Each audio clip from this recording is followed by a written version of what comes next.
Welcome to Just Kick It with Big Bob, where I share my 2 bobs worth with you, whether you like it or not.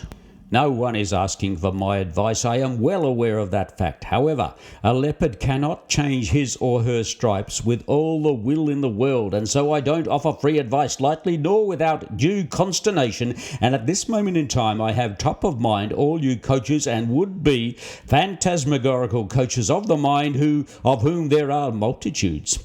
It being the off-season when stock needs to be taken and there are no easy answers to all the possible questions to be asked, so I'm obviously speaking in a rhetorical sense, but here is the scenario.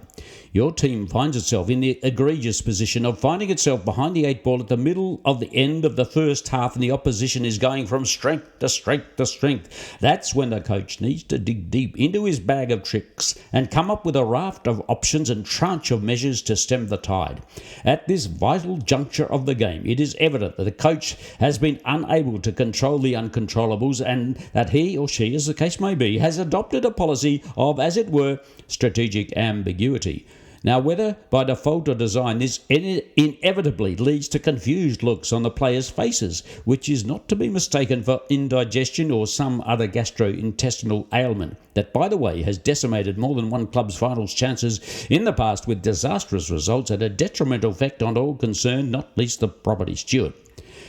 When the world was simpler and it was verboten to kick across goals, handball to a ruckman, God forbid that he had his back to the goals, and one would never weaken a strength to strengthen a weakness or vice versa as the case may be, and the saying goes, well, you knew where you stood. There were guardrails for you to follow, and if you didn't look out, you'd get Larry Doodle from the coach in no uncertain terms, and Bob's your uncle. You'd find yourself up in Wilderness Creek without a paddle or a compass for that matter.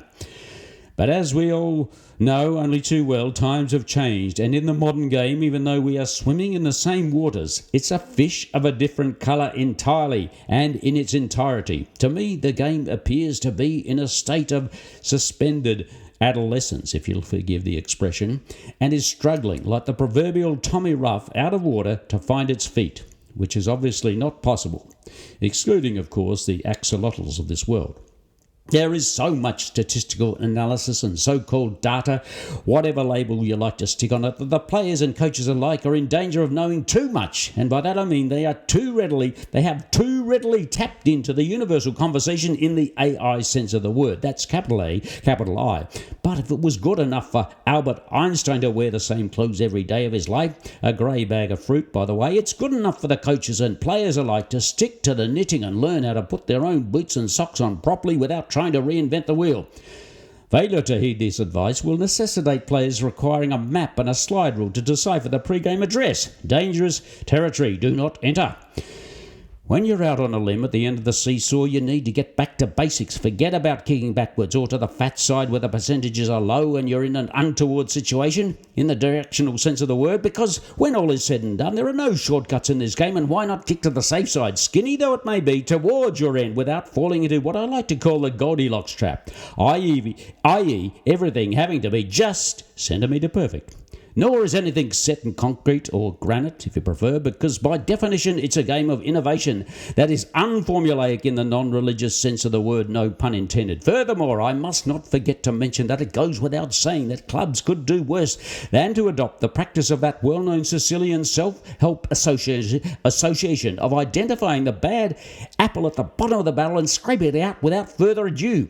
That's what your henchmen are for. Get to the crutch of the problem before the rot sets in and festered, infecting the rest of the team with a myriad of factorial factors that can too easily become entrenched without going into the nitty-gritty or minutiae of the scenario that should always stay in the change rooms behind closed doors.